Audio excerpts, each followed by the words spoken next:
Welcome to Sausage on a Fork, a podcast dedicated to the UK's longest running children's drama programme, Grange Hill. My name's Neil, and in each episode I'll interview a former cast member about their life before, during and after their time on the programme.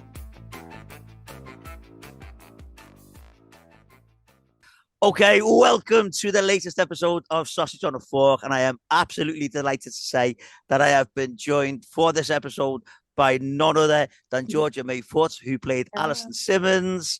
Georgia, welcome to Sausage on a Fork. Oh, thank you for having me. It's so weird when you say Alison Simmons. I don't think I've had that name in my head for a very long time. Wow. Brilliant. Brilliant. Well, so what we'll do, Georgia, is we'll start this episode the way we start every episode. And if you could tell us how you first got into acting. Wow. So I started when I was 8 years old. Right. My parents started fostering, and I think obviously being like the youngest out of me and my sister, I was a bit like, oh, like yeah. it was a bit not. I wouldn't say difficult. I was a child. I probably just wanted a bit more attention. So I was always that kid who couldn't stand still. I'm still a bit like that. I can't talk to people without fannying around, as my mum calls it. So I was always dancing about, and she started off sending me to a little dance and drama workshop thing that was in my local area. And they had a sister agency that was linked to that drama workshop. And in the end, they were like, do you want to go on the books? Do you want to start going for some castings? And I was like, why not? Why not? Went for my first audition. I think that was Where the Heart Is. Right. Oh my gosh, yeah, it would have been. It must have been about 10. Well, I was doing a bit of extra work, and I got a couple of parts, but Grange Hill was like my second part, but it's because I did extra work on it. And I remember speaking to one of the assistant directors, and he was saying, oh, there's every other year they bring out a new cast of kids. And this year they're going to be bringing out a new cast of kids. And I was like, no way. And he's like, yeah, there'll be auditions. Why? Do you not go for them? And I spoke to my agent. She was like, Georgia, we've never really sent anyone for Grange Hill before, so we'll get in touch. And there we are. Brilliant. Well, can I just ask, so before Grange Hill, you were in something called Conviction. That was my first ever casted part. Now, it's fair to say you probably didn't have to do a lot of acting in that one because you played the character that was killed. Was it? This sounds like a stupid question to ask a professional actor, but is it easy to play a dead person? Do you know what the hardest thing was? And it's happened because I feel like I've died in everything I've been in. But the hardest part is the breathing, obviously. Yeah. And you can't stop breathing. You've just got to learn to, when you breathe in, your chest expands, and when you breathe out, it goes down. So you have to learn to do the opposite so you can still breathe, but you've got to naturally try and push your chest in and out the other way. Yeah. That's how you can still breathe. It's it's actually quite hard to do. But for me, I get a flickery eye. So like when I'm lying there dead in the street, but I get like a twitchy eyes, and it's really annoying. But it was actually good because there was a lot of flashbacks in that part, and that's where I got to do some acting, obviously, not just on the floor. I was actually speaking about this with my friend the other day. We was in the Arndale.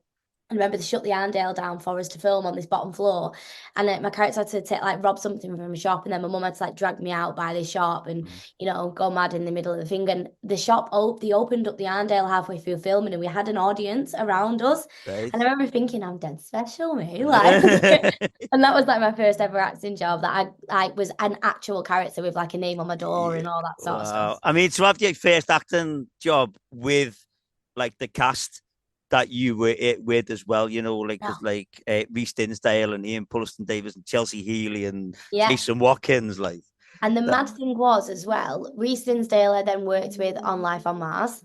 Right. So I got to see him again later down the line. And Ian Pulliston Davis played my dad in Coronation Street. Yeah. So I remember standing at my screen test and saying, do you remember me? And he was looking at me going, do I remember you? Why would I remember you? And I was like, just have a really big think to a long time ago. And then he went, oh, little Angela. I was like, yes, that's it, well done. Yes, that was mad. Brilliant. Okay, so we'll move on to Grange Hill. And like we said, the name that you haven't thought of for 20 odd years or whatever, Alison Simmons. And you joined in series 28. which was 2005 when that went on air. So it would have been 2004, I imagine, when you were like recording it there. Yeah, maybe. I feel like it might have even been a tiny bit earlier, Wow. because I remember being 12 when I started that, and I Right. started high school in '02. So yeah, it might have been a little Yeah. bit I think earlier. it was one of those weird ones where it went on air the very end of one year and came on, like so, like sort Yeah. of around New Year, like that. But so I say, joined Series 28, and you said it was the new intake, and you were, and Alison was in year 7. And the first scene, I think I've got this right, is when Alex Pickering, who played by Josh, had a radio controlled car, and he drove it into Alison's foot. And the first thing Yeah. he did was apologize, because in that short space of time since he'd been at Grange Hill, he was already getting a ton of time from people. So I think he just assumed that it was going to happen, and Alison was completely different to everyone. Yeah. Who, Did I who say something like, "Hi, I'm Ali yeah, Airhead"? yeah, Yeah, yeah. Well, yeah, and he was just expecting to get the same treatment, but it, Alison actually apologised to him and said it was her fault, and he'd have to let her play with the car sometime. Because when Josh was on, we were talking about this, and it was like Alex was that type of kid that would just bring random things yeah, into school, like, and it looked like at the day that Alison wanted to be friends yeah, with Alex, and it's like which we see in a PE lesson where Alex didn't really want to do it, and he said that he'd miss it on purpose so that he'd be out straight away and he wouldn't have to run. But Alison told him that, like, Alison was always there giving him the advice right yeah, from right sure. from the start, telling him he'd be better off hitting it as hard as he could, so that when everyone was running after the ball, he could obviously just run around and get around there. So he did, and he did get around there. Obviously, Yeah. the, Do you know the, what? I remember my mum saying it was very similar to, was it Alison and Roland? so it was Janet and Janet and Roland, Roland, yeah, that's it. and it is. And You're right. I mean, I know yeah, when Phil Redmond moved to Liverpool, he went through a lot of the old storylines. Obviously, like the first lot with Togger and yeah, Tanya, it was Tucker and Trisha. yeah, Originally, a lot of them had the same initials and yeah. stuff like that. But you're very right there. Only that with Roland and Janet, Janet was a lot more domineering than Alison was. Yeah, I think it's funny because if you know like me as a person, I am extremely feisty and I don't take any rubbish. Right, Um, but I think Alison was my first part, and I think there was a lot of vulnerability from me that went into Alison. right, yeah, And also, what a lot of people don't know is in the audition process, there was only two of us who went for Alison. right. Wow. So there was me, I remember the group of us, me, Jack, Alex, Josh, Mia, and Darcy were all auditioning together. Uh-huh. And we'd been in this big process where we kept going down and down and down. And they were literally saying, like, you can go home, you can stay, you can go home and you can stay. And there was actually a friend whose dad took me to the audition and she got told she could go. And I was like, oh, this is Right, really wow. awkward. And she later on went on to do something else, which was wonderful. So that didn't make me feel too bad in the end. But um, there was a girl who you will know called Sasha Yeah, Parkinson. yeah. And Sasha Parkinson and me were both still in this. Me and her, we've always yo-yo between jobs. So Right. she'll get it, then I'll get it, and she'll get it, and I'll get it. And we've always done this our whole lives. And it's funny because she came in for Granger. We was in there in the group of all of Uh-huh. us. And then he said, right, Georgia and Sasha, can you come to the side? We're going to show you another character. And this is a character called Alison. And Alison is a really lovely girl. She's very kind. She's very, wants to help everybody. And we was like, that's mad because I've just been auditioning for Mia's Yeah. part. God, Chloe. God, no, Chloe. Chloe. I just been auditioning for Chloe, who was like awful. So now I've got to go in here. It's really nice. And we were literally had that thrown on us at very last minute. And then obviously I got that and Sasha came in later on as another Yeah. character down the line. But because that's what always happens with me and Sasha. Yeah. I then went for Shan on Coronation Street and she got it. And then I came in later as Katie. So we just always do this. Um, so I think when Alison came along, I was nervous. I was so nervous. And I think Uh-huh. a lot of my kind of shy and nervousness of, oh my gosh, this is my first job. Also with the absolute heavy weight of what the show was on my Yeah. shoulder because my mum actually cried on my first day of Grange Hill, but didn't cry Wow. on my first day of high school. Put the uniform on and she went, I was like, Mum, this doesn't make sense. Yeah. Um, and I think there was just like, oh my gosh, this is such a big show. And I was terrified. So Yeah. I think a lot of Alison being quite calm and, I like, mean, hi, everybody, was me being just very excited and nervous. like, so, like, your time on the show, like, it wasn't when I wasn't watching Grange Hill then. It's only since I've been doing this that I've sort of gone back and revisited. And it's not very often I'll say this, but Alison is definitely one of my favorite characters. Aww. Everyone needs a friend like Alison. Yeah, she was lovely. Definitely, everyone needs a friend like that. And as I say, it's not very often I'll say that. The majority of my favorite characters come from the time when I was watching it, Yeah. like the 80s. Like, but yeah, Alison's definitely one of my favorites. Like, and as we said, Alex was getting a torrid time from Chloe and Andrea and Sammy. Oh my God, it's not very often I'll say this all the time. I hate Chloe Moore, honest to God. Like, Mia Smith did an amazing job there.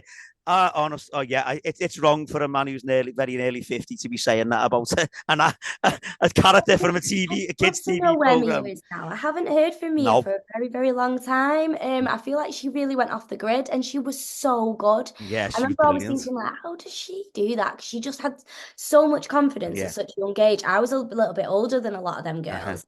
At the time, I think they were still like maybe at back end of primary school, and I've heard that Mia was definitely prime, like, cut really young, like. yeah, she was. And I just remember thinking, where is this confidence? Like, she was so good at that character. She really was. Yeah.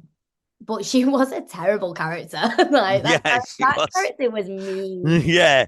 And round about that time as well, Alex was also getting picked on by Mui as well. And it was Alison was always sort of stepping in where Mui was there. And she was always stepping in, telling Mui to leave him alone. And it was Alison was there saying, you've got to tell someone about Mui, because he was like 2 years older and he Yeah. was massive as well, like really tall. Was. And Alex just said when anyone was saying anything to him, he just ignored it. He'd leave it because it'd only make it worse if he told anyone, which is what a lot of kids go through. A Yeah. lot of kids find it really hard to tell when they get being picked on because they don't want to make it worse. And obviously everyone says, you've got to tell someone, but it's not always as easy, cut and dried. Like, and there was a bit where we've talked about the three girls, the wannabes, and Alison didn't know that they were picking on Alex, and Yeah. she starts the conversation with I think it was with Andrea about Miss Lawrence, and they were just talking, and then Chloe turns around and just started mimicking Alison, and then says, "Oh, there's something wrong with her," and like that. It's all those little things with Chloe, which you just think Yeah. you're horrible, but like I Yeah. say, I can only say that because Mia was so good at it. Like, And it was written really well. And I think sometimes the things that I've always struggled with like children's programs, or even when we was being written for in Coronation Street when my character was younger, sometimes it is difficult when adults write for kids yeah, because they're so far detached from that now that they don't know how these kids talk in this day and age, or they don't know how like what like kids are being bullied for. And I think, for example, that's what Adolescence did so well, is yeah, yeah. it was what's the word? It was right for this time. Uh-huh. It was adults trying to write for something that happened when they were kids. And for some reason, Grange Hill at that time was being written for really well, where it was the little comments and it was the little things that were like, gosh, yeah, that's right. That Yeah. is what somebody would say. And I remember some of the lines I used to read and I'd be like, God, are we allowed to say this? Like, that's really nasty. But at the same time, like that's the sort of things kids would say in a playground, and putting it on TV for kids to watch made you realize it wasn't the right thing to be Yeah. saying to kids. Yeah. I've said, because obviously that storyline with Alex in the first year, and again later on, I've said it before. I've said it so many times. Grange Hill at that time, it wasn't having the same impact as it did earlier on because of the amount of channels you could watch Yeah. and all that. But I honestly think that bullying storyline is the best bullying storyline that Grange Hill did, without a doubt. I think I've got goosebumps. I think it's because I just remembered there was a scene that we did. It's so funny because I've watched some clips back over the years. Yeah. And I've got this right squeaky little voice. And I remember there was a scene because obviously Alison had her issues as well with her eczema that she had. And I remember there was one scene where we were stood freezing cold this day in the middle of this bloody field. I had this like tea cozy on my head. I remember being like, comparisons, itchy, like netted hat on. And I had to say, you're fat boy and I'm lizard. Yeah. I remember thinking, wow. And I felt so awkward doing that scene because mine was makeup. Yeah. And Alex and Josh felt like the worst. I'd had lots of conversations with Josh, and I used to say to him, like, are you comfortable playing this character? Because this is something that, like, people have probably, like, you know, he'd said that people had said these things to him in person. And I remember thinking, that is so awful that then this is getting said to you on telly, but this is something that you have had in real life. Yeah. Yeah. So I felt really uncomfortable standing there and saying these lines because I didn't want to upset him. But at the same time, like, it was doing so good for other people who were Mario. Because like I said, Josh had a thick skin, like he was, you know, but I was also aware, and he was aware that this is something that he had dealt with in real life as well. So it was awful saying those kind of lines to him, and it was nasty, but at the same time, he was just so good at playing the character. So that's why it cut so deep. Yeah. And normally, like, you know, when you hear bullying storylines or you hear about kids being bullied, it's normally by one person or a group of people, but they're all together. Josh was getting it from, you know, different fronts. And we've mentioned the girls, we've mentioned Mui, and even like when Alison said to him, you know, why won't you tell me or tell anyone that you're being picked on by this lad? And he was just like, oh no, we're just having a laugh, you know, which is what kids do. And Alex had invited Ed over to his house, but Ed was going to play football with Tigger. And Alex got really upset. And it was Alison again that realised and told, like, you know, why don't you come over to mine? But Alex just walked off. But can you remember why he was so upset that Ed wasn't going over to his house? His birthday. It was his birthday. Well done. Yeah. And obviously, like, you know, we see the thing where he's taken the cake into school to share with his mates, and he ate it alone. And then there's a scene with Mui and Alex where Mui's trying to get him to eat the cake, and it's Alison again who comes over, jumps in, and she hits Mui with her bag. The bag? Yeah. And you know what, right? So this bag that I had loads of like stuff stuffed in it to make it look big. It had like cushions and stuff in it. But my character was a bit different to the other girls. So I always had the curly hair, and I had coloured flowered socks with like butterflies and stuff on them, whereas they just all had white socks. I like pink and purple socks. Yeah. And then my bag was covered in rubbish. It had stuff hanging off it, badges and tinsel and all sorts of stuff. And the sound department hated my bag because it used to rattle. But it'd already been it had already been on set and been used, so then it was in continuity and it had to stay the same. So I had this scene where I had to hit him round the head with this satchel, but it was covered in badges and all this. It was an absolute health hazard. And I remember having to like swing it perfectly so it turned around and it hit him with the back of it, which didn't have any of the badges, all the rubbish on. And every single, he was like, my eye. And I was like, I'm sorry. And I remember it being a really funny day because I had to literally turn the bag and swing it in the right position to hit him.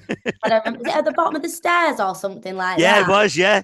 Honestly, I've got the maddest memory ever, so I'll remember everything in fine detail. But yeah, that's funny. Brilliant. So she hits him, they run off, and Alex then told Alison that it was his birthday. And she wished him a happy birthday and said, you know, she liked being with him and kissed him on the cheek. Yes, but was that all over his face? Yeah. And I walked off, I had to kiss him. It was like my first on-screen kiss, that. And I had to kiss him. And as I walked off, I had all this chocolate cake all over my face. I kept getting upset going, ugh. Was it? But is that nerve-wracking then? If that's mainly your first sort of on-screen kiss, and he's your mate, you know what I mean? My first actual on-screen kiss ever, my first proper snog was with Alex. Yeah. It was, and it was in the bushes. Yeah. Yes, that was my first kiss. We'll come on to that one. I remember him asking me if I wanted to practice in the green room, and I was like, no. I'd stand on a rock. We'll come on to that bit, that flaw in Alison's character later on. We'll come on to that one. Oh, God. Alison tried convincing Alex to tell Mr. Malachi about what was going on with Mui, but he said he couldn't. And part of me always thinks, well, why didn't Alison? And then maybe it's because, you know, it wasn't really a fight, was it? You know what I mean? Like it had to come from him. And there's a bit where Alison and Alex have both forgotten the swimming kit. Mm-hmm. So had to sit out, and Yep. Alison was again, you know, trying to get him, just convince him to say about the bullying. And he just said, she said to him, you know, if you're not going to do it, you're going to have to show Mui that you're not going to be pushed around anymore, which sounds like great advice. But again, that's easier said than done, because when Alec went for Mui's just laughing at him. And then the residential, which is what you were talking about earlier on with your tea cozy on your head, she was saying to him, you know, you've got to come away. But he didn't really want to, because, you know, he didn't want everyone picking on him. He said that Ed and Tigger had wanted him to go, but he wasn't sure that they really cared, because even though they were mates, they were spending more and more time apart. Yeah. And that was all part of the storyline of him becoming more and more isolated. Isolated, yeah. Yeah. So then it was Alison again. She goes off and tells Ed and says, you've got to get him on this trip, which he did. And it was Alison who said to Alex, you know, Mui's not going to be there. We're going to be there, all your mates and all that. So he agreed to go. And again, that's another close moment with Alison and Alex, where Alison gives him a hug and says it's going to be the best holiday ever. So we did have a great time filming that as well. What, like, did you actually like stay away somewhere, or were you like? Yeah, we did. We stayed somewhere. Because I remember the boys really, really mucking around at night time and banging on mine and Holly's door, because me and Holly stayed together, and they were banging on our door, and we were like, stop it. The chaperones were like, go to sleep. And we did, yeah. We stayed in I can't remember where it was. Obviously, I was only a kid, but yeah, I remember. And I remember it was one of the first times my character had her own clothes on as well. Right, so that was dead weird. But we did have a really good time. I remember getting stung by a wasp in a maze, right? Which was really hurtful. It really hurt. But yeah, we did have a great time. And anything where we went off like that for the day, had a little trip out, was always really good fun. Yeah, it's giving such a weird feeling. Like, I haven't spoke about this in so much detail for a long time. That's what I find is when I'm doing this, memories get unlocked, like, that people haven't thought about for a while. Like, but you just mentioned the wasp, but Alison was more concerned that there was going to be snakes where they were. She was asking Mr. Fox, you know, were there going to be snakes here? And there's a scene where they're in the woods watching rabbits, which clearly weren't there. When you watch it back, they did this a few times with Grange Hill when they were watching wildlife. It's quite clear it's been taken. It's stock footage. It's been taken from somewhere else, because it was all centered around how they were going to have to catch their own food. Yes. But Alison was not happy about having to catch bunny rabbits, in her own words. But they weren't having any luck getting any food, because the wannabes were stopping everyone from finding the food, and they were like lashing it away so that they could sell their stash of sweets. And Alison saw them and fronted them about it, but the girls just laughed at it, and then everyone else ran over, and there was like a little like kangaroo court session. You remember that? Yes, I do. You know, you just remind me of the sweets. There was a tuck shop on Grange Hill as well in the actual studios, and it was full of sweets, and we used to go and rob them all the time. Yes. And then one day somebody told us that they'd put TCP in all the sweets, so that if we ate them, we'd be poorly. So we all stopped eating the sweets, thinking that someone had actually injected them with TCP. How weird is that? Sorry, that's just a random. But you remember them Champino sweets? They're like strawberries and cream things. Yeah. Nick them all the time. Brilliant.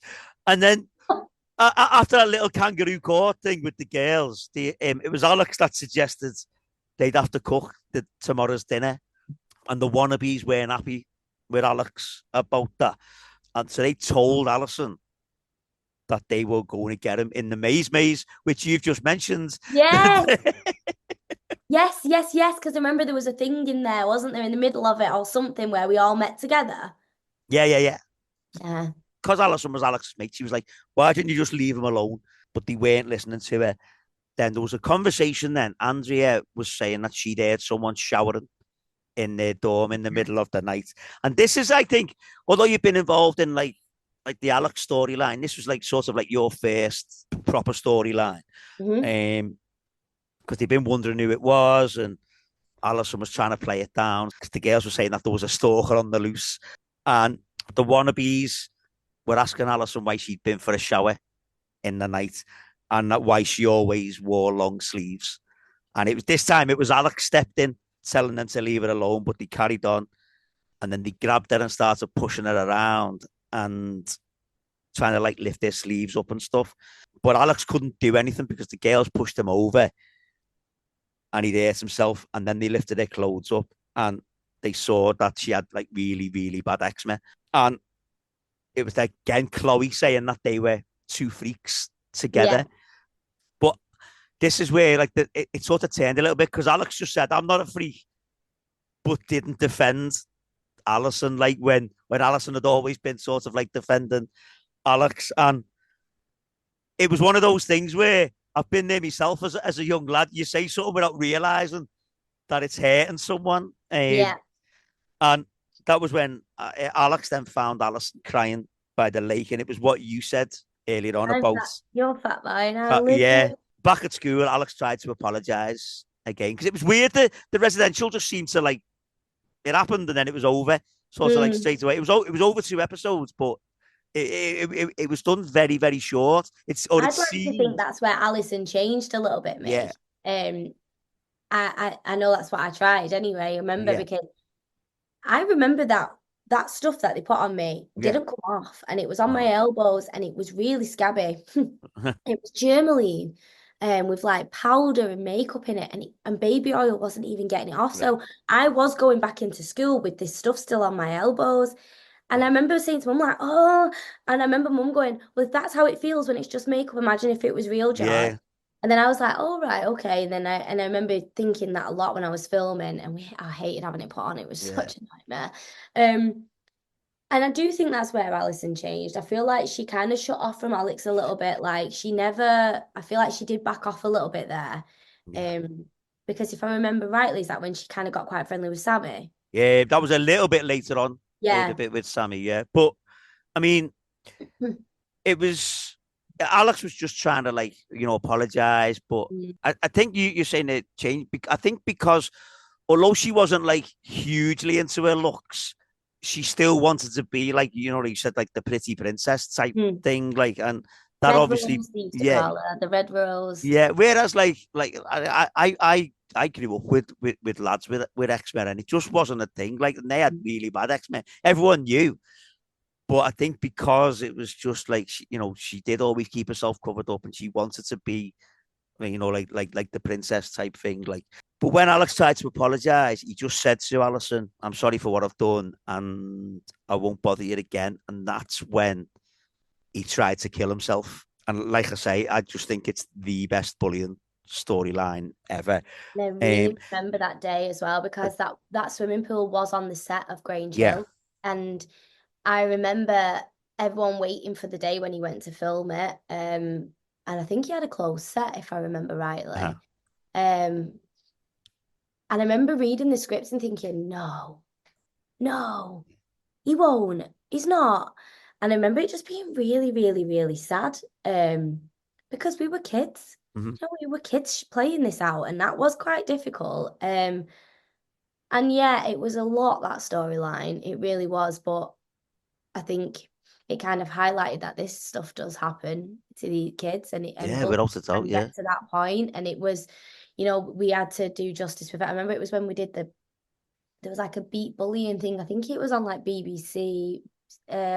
Some campaign, and everyone had the blue wristbands. Remember, everyone start wearing those blue wristbands. Yeah, a big campaign about it, and it was just really powerful, and it did a very, very good job. Yeah, of it. definitely. And then when Alex went back to school, Alison really told him off.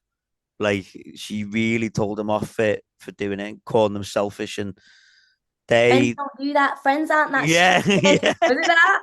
Yeah, I remember this. And they had a big heart-to-heart then, and decided that they were going to be mates. They weren't going to let anyone get to them. Now, it was also the year of the film of My Fair Lady that they made as well. And Alison and Alex were offered places in Jeremy's limo. If you remember that, and they were all dressed up because there was a big premiere of the film. Yeah. You were all dressed up, and when they got out the limo, Alison dropped her bag. So Yeah. Alex bent over to pick it up. And can you remember what happened to Alex? Did his pants rip? His pants ripped. So now I didn't think you were going to get that because obviously this isn't the video podcast, but Georgia was like looking so puzzled when I was talking about that then. I was thinking, did I have a grey dress I on? think it might have done, yeah. Because I remember filming that because we did an interview with Sam and Mark. Right, all right, okay. Yeah, and I remember it was the first time I ever learned how to dance without music, and that's what they Right. actually did. They didn't put music on, and we were all just like this in the background, like, what we dancing to? Yeah. So, like, Alex ran off, and Ed and Alison found him under the stairs because that's where he went. That was his haven, though, wasn't it? That was his Yeah. safe place, like. And he said he wasn't going to watch the film, and he said he had 4 more years of being the butt of the joke, and he was sick of it. And that's when Alison told him that she was sick of him moaning and playing the sad case all the time, and she took her wrap off then and told, Yes. put that round your waist if it's bothering you. And like, her eczema was then on show, like, and Alison's tough love paid off. And we had the last day of term, and Ed seemed to be paying a bit more attention to Alison, talking to her a bit more than normal. But because there was a swimming lesson, and Tigger had said he was surprised that Ed hadn't offered to hold her towel as well. Now, just while we're on this, we've got to talk about Tigger. We've got to talk about Jack McMullen because Jack's smashing it at the minute, isn't he? Like, I love Jack McMullen. So he's one of those people that we had the biggest love-hate relationship ever. That boy, when we were kids, used to wind me up, but we defo loved each other to pieces. right. Like, we were always in trouble for fighting because it was like, you shut up, Jack. And then he'd be like, to me. And I remember him pushing me once and I hit a camera and we both got pulled in the office Wow. because the camera. But yeah, we definitely were love-hate, and I adored him. And when Grange Hill finished, I really missed him. And we always kind of popped up and spoke like on and off. And I did a play, I would want to say it was like 2019 called Napoli. Was it that? Yeah, 2019. And I was touring around the UK, and then the last part of the play was in a theatre in London. And I just got a text saying, can I come and watch? And I was like, yeah, of course you can. And at this point, I think he'd just done time, maybe he'd just done something really good. And I was sat there and I'm performing, and in the audience, I could see Jack. And I remember thinking, this is really weird.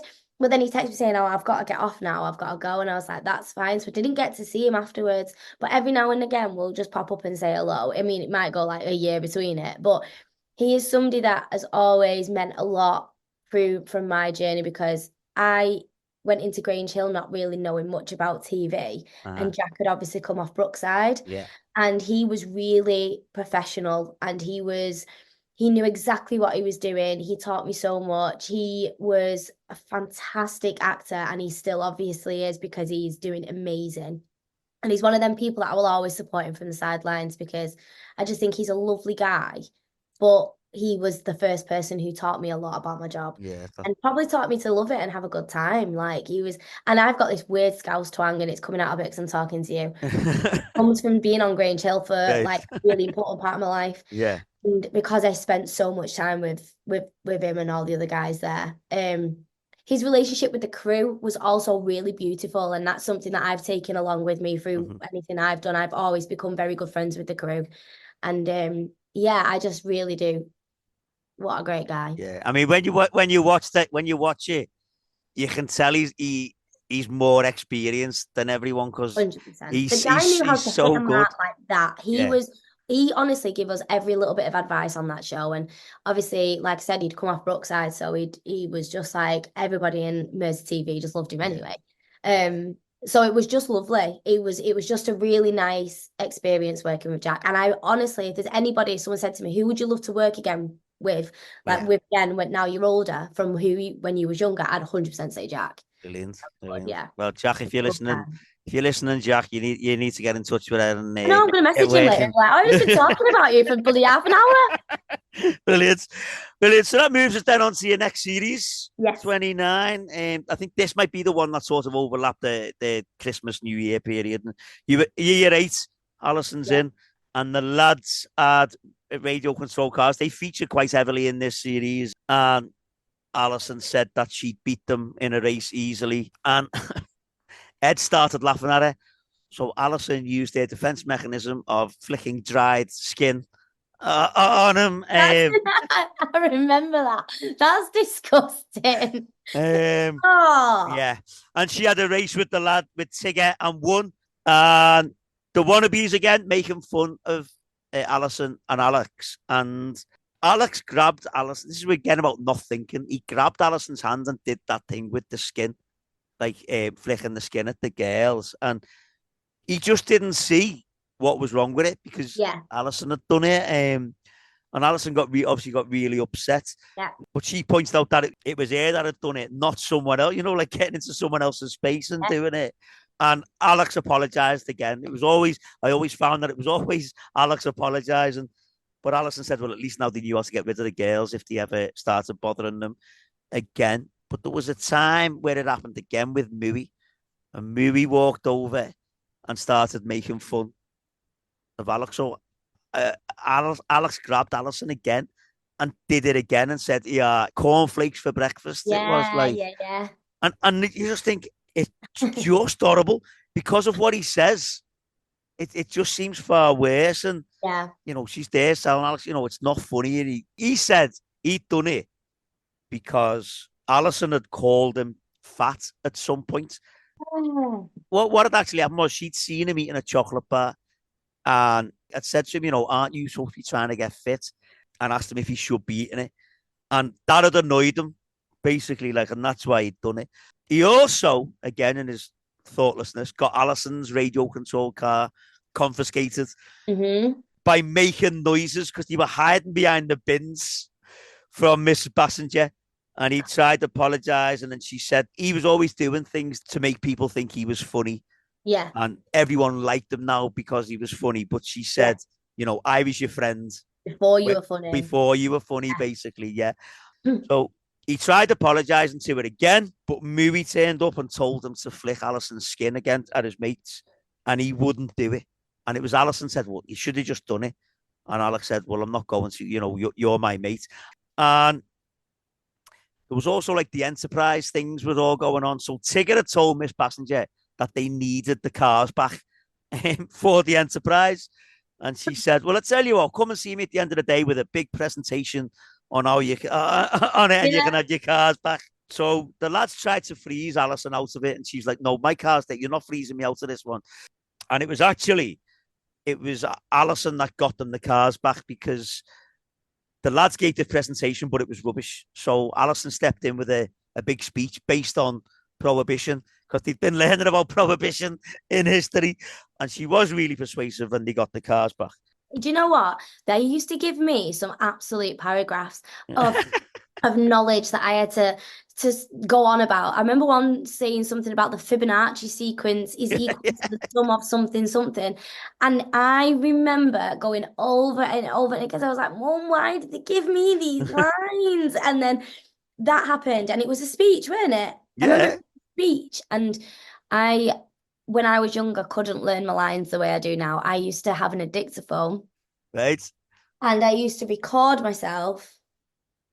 And then I'd learn it, and then I'd re-record the other person speaking and stop and start it, and then test myself on the page. Wow. By the end of the last season, I was at 4 a.m. reading my lines on the still. So I've got a photographic memory, which I didn't really realize until later on, with learning lines.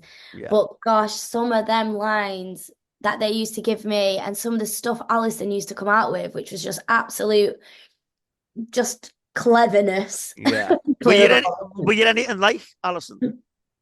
I think there was a lot of me and Alison, 100%. I was a proper goody two-shoes at school. Right.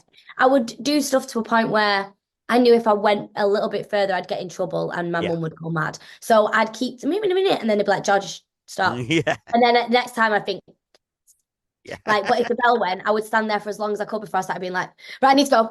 Yeah. I used to play the French horn, so I was the girl walking through the school with the big French horn. I definitely was like, if you spoke to my friends now, they'd be like, you definitely was an absolute geek. And I will I would admit I was a geek.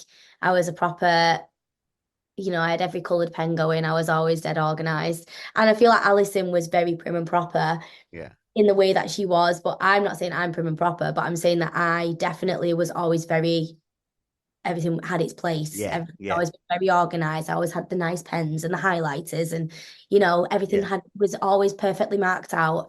So yeah, there was definitely a lot of Alison in me, 100%. I was a kid, there had to be. Yeah. Yeah, definitely. Now, we've talked about the races. Well, the day of the first race, the lads were trying to, they had the track all marked out and made up, but there was a part of the track where everyone was crashing, and Alison was like, "Yeah, I'll do it. Let me have a go." When she crashed as well, did you get much chance like to mess about with the cars much, or I was don't it think it was us literally who did them, if I can remember rightly. I right? don't think we actually got to control them. I don't think it was us doing it. Right. If I can remember, was it? Yeah, I know exactly what you're talking about and I can see it, but I don't think it was us who actually got to do the whole controlling of it, Right. Okay. from what I can remember, Yeah. because if we broke it, we left Yeah. the scene, didn't we? So there were certain things like that. Nothing ever worked in that. And when they were doing this, movie came over. I want to practice. I want to have a race. So Alison crashed their car into Movie on purpose because Movie, for some reason, he'd say things to Alison, but he wouldn't do Yeah. anything like. And the race took place. Alison and Alex were racing against each other. The wannabes had taken bets on who was going to win, and they stood to lose loads of money if Alex won, and he was winning. So that Chloe again, Chloe again stood on the track, making Alex drive off, and Chloe accused him of cheating. So Alison and Alex got Mr. McDonald to be the adjudicator, so Chloe couldn't cheat on this one. And Alex won the final of the radio-controlled car competition, and he told Tigger that he'd pay for Tigger to go on holiday with Ed, but Mui stole the money from him, if you remember that one, and told him to get some more. And Alex then saw the envelope which had the first prize of the enterprise competition, and everyone knew the first prize was £500. Yes. And Alex took the envelope, but when he opened it, it was a voucher for £500, and it was actually Alison and Sammy who'd seen him take it and followed him, and he ended up telling them about Mui and not being able to pay for Tigger's holiday.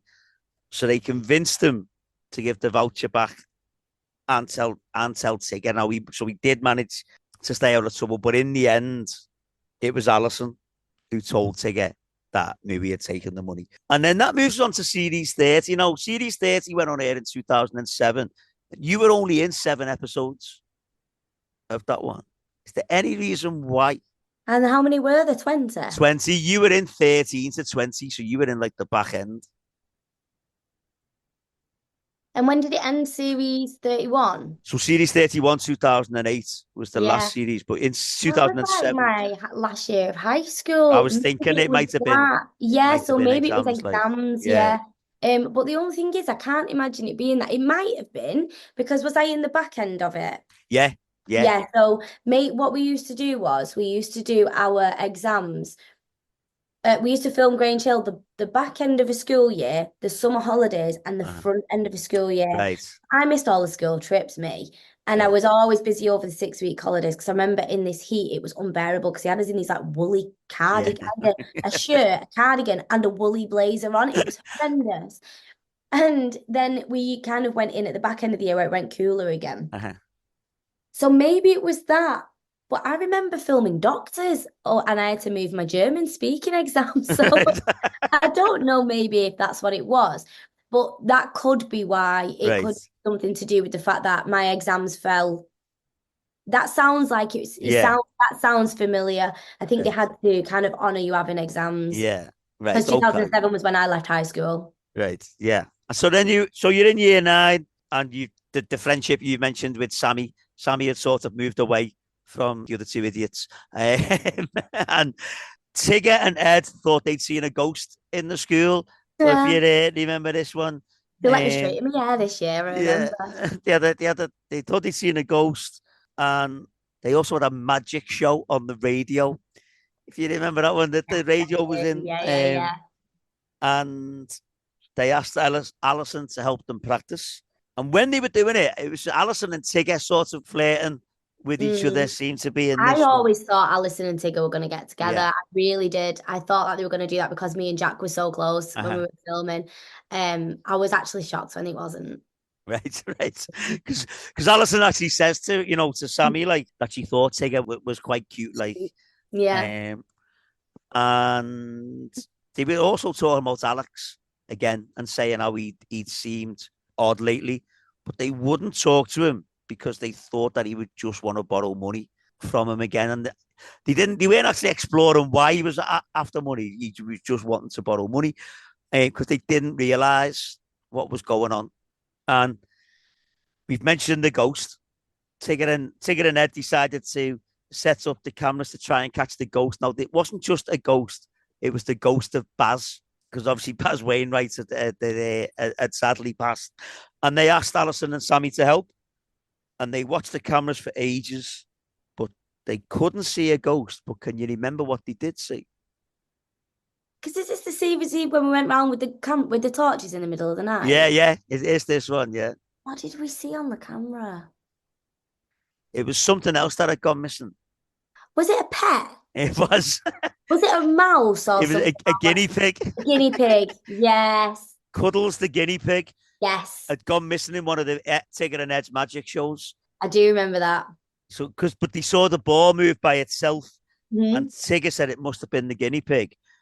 But Alison said that they couldn't see the guinea pig at that point, so maybe there was a ghost. So this is what you just said there. They decided to stay in school overnight. Now, was that actually a night shoot then? I can't remember. But I remember being taught something, and I've used it so many times in other things, where when we had a flashlight, they kept making us flash it past the camera because they said it put a flare down the lens, and it looked really good. I remember being like, this is cool. And I watched it back and I remember thinking, that looks dead good. And I filmed a film 2 years ago where I was being a police officer, and I had to do the same thing where I was searching and I kept flashing it past the camera lens. And I remember thinking, did that in Grange Hill. Brilliant. And I've never forgotten to do it. And I remember the camera guy going, it looked amazing when you did that. And I was like, I know. So yeah, that come from there doing that. But brilliant. I don't think it would have been a night shoot. I don't think we'd ever did a night shoot on Grange Hill. It would have just probably been a dark black room with the lights on. As I say, they were going to stay in school overnight to catch the ghost. And Tigger and Ed were all for it. But Alison and Sammy seemed to have second thought when it actually came to it, thinking that it was just a joke and they were worried about getting caught. And they did go through with it though and got into the school at night. And I love this bit because they talked about who they would be if they were Scooby-Doo's gang. Can you remember who everyone was? Oh, definitely would have been Velma. Yeah. Was that? Was I Velma? Alison was Daphne. Daphne. I mean, I can't remember who everyone said they would be. But Sammy was Velma, obviously. Velma. Yeah, the glasses. Yeah. And Ed was Fred, and the other Tigger was like, well, who am I? So they were Shaggy, obviously. Shaggy, yeah. Held a seance and tried to get in touch with Baz, and they thought something was on the stage, but again, it was the guinea pig. So the lads went looking for Cuddles, the guinea pig, and heard all the traps that they'd set earlier. And they thought the ghost of Baz had come back. But can you remember who it actually was? It wasn't the guinea pig this time. Gosh, this is weird because why am I remembering the beginning more than the end? Who was it? No. It was Taylor Mitchell. Reese Noy, because he was the caretaker at that point. And he murdered me in Conviction. Brilliant. I didn't know that. Yeah, he murdered me in Conviction. Yeah. There you go. Bit of a fact for you. I remember being there's a guy called Reese Noy playing, and I was like, oh, no, he came into Grange Hill, and I was like, Yeah, it was really weird. I think he lives in America now, does he? I think he does, yeah. And because he was the caretaker, he'd come back and he did tell their parents, but agreed not to tell anyone else at the school. He said he'd not long been on their side of the fence, Yeah, and knew what it was like to do stupid things like. And moving on from that, I don't think they ever caught the ghost. But moving on from that, Alison tried talking to Alex about why he'd been off school again, and he said he'd been off with stress. And this is where she says, "Are you getting bullied?" And he said he had, but he didn't want anyone to know. But he had a plan to stand up for himself. So she told him to tell her, if he needed help, that he'd be there. And she spoke to him again and told him he needs to sort it out, but he just wouldn't. And in the end, it came to that because Alex was getting bullied. He'd been bullying a year 7 lad himself. Yes, the little blonde kid. Yeah, Bryn. But yeah, I remember Bryn. Yeah, I remember that. Yeah. So Alex got excluded. And in the end, Alison, Ed, and Tigger again found out what was going on, and he still wouldn't tell anyone. So Alison, Tigger, and Ed went and told Togger and his mates, and there was a big fight then between Togger and his mates and the Humphreys brothers and their mates. But while that fight's going on, we see Alison sort of dive out into a door, and she turns up with Miss Gale, Kathy Tyson, I think. Yeah. And that must have been something as well to have Kathy Tyson on Granger. That's what I always said. You can tell how good Granger was by the caliber of the adult actors who turned up in it, and to have her in it as well. Like, I think it's weird because we was kids, so we didn't probably appreciate there. Was there a character called Abel? Lucas Lindo. Lucas Lindo was one of Togger's mates, yeah. Yeah, I remember him being at a house party that I went to, like, whilst we were that age, we were only young, it was someone's birthday, and he was there, and I was like, why are you here? And he's like, why are you here? And I was like, same area, this is weird. Again, that's another name that's come in my head that I've probably not spoke to him for a long time as well. Lucas Lindo, we got on dead well. Brilliant. Like we say, Alison dived off, she came back with Miss Gale, but was there any part of you that would have liked to have been involved in that fight? Or Alison. Yeah. Either. Nah, she was always going to be that girl who ran off and got the teacher. Yeah. And to be fair, I get called this all the time. I'm definitely a snitch. So I wouldn't have been this person going, I definitely would have been like, stop everybody. Yeah, so probably not. Yeah. We talked about the friendship between Alison and Sammy as well, and I don't know if you remember, there was a ballroom dancing competition which for some reason everyone seemed to go along and watch, and Alison and Sammy found the room with all the refreshments in. This was the best day I ever had on Grange Hill. Brilliant. This is my favorite day. You want to explain what happens in this then? I honestly think this was one of my favorite days, and I'm sure that Holly would tell you the same. Right. And we was only kids, so we'd never been drunk, ever to perform this. But she got drunk, didn't she? A character. And we went into this room, and they literally said, "Go wild with this food, go." Wild and have a food fight. I have always wanted to have a food fight since watching Hook and watching the food fight. And I don't know if you can even see it, except I haven't seen it since that day. But I remember me and her were absolutely crying laughing because there was a big pineapple on the table, and she picked something up and threw it, and it landed on the spikes of the pineapple, and we both went, I just remember I was laughing, but we had the best day doing that. Honestly, I just remember us walking out having that was mint. That was so fun. Yeah, she got drunk, didn't she? She got drunk and threw up. Threw up everywhere. Yeah. And at the end of that year, it came out that Alex had stolen Ed's camera when the Humphreys brothers had been bullying him, and obviously Tigger and Ed sort of fell out with him because of that. And again, Alison was the one who convinced them to forgive Alex because obviously everything he'd been going through. And there was the end of year prom. For some reason, there was a big end of year prom that everyone was invited to. It wasn't just the ones that were leaving. Maybe that's where I was remembering the grey dress in the interviews, because I do remember I had really curly hair naturally as a kid. Well, I still do have curly hair. And I used to have to get there before everybody else every morning about 6:30 to have my hair curled. And they Right. would continuously all day keep recurling these hair. And I just, Grange Hill, the smell of Elnet reminds me of Grange Hill. Like I Right. usually have a bottle of it because it really reminds me of that time. I used to have cheese on toast with the side of Elnet every morning, honestly. And that that was the year they let me straighten my hair for the first time. So you Right. say, please let me straighten my hair, Mm. like, or let me have it naturally curly. And then yeah, I don't know why I just said that, but I Yeah. remember that's the year where I felt like my character started to look older Yeah. because I felt old. Remember the year after that, I was driving to work. Right. Wow. So it was I started as a kid, starting high school, and by the time I Yeah. left, I was driving there. I remember Wow. me and Alex driving in. Yeah. Um, but yeah, it was it. Yeah, you just reminded me of that. So I put Yes. myself in that dress, but I think my hair's straight. So I'm Yeah. imagining Right. that's what I'm talking about. Because Tigger wanted to ask her to dance and couldn't pluck up the courage and kept, and in the end, someone else did. We don't know who it was. Faceless character ended up getting to be the lucky one to dance with Alison.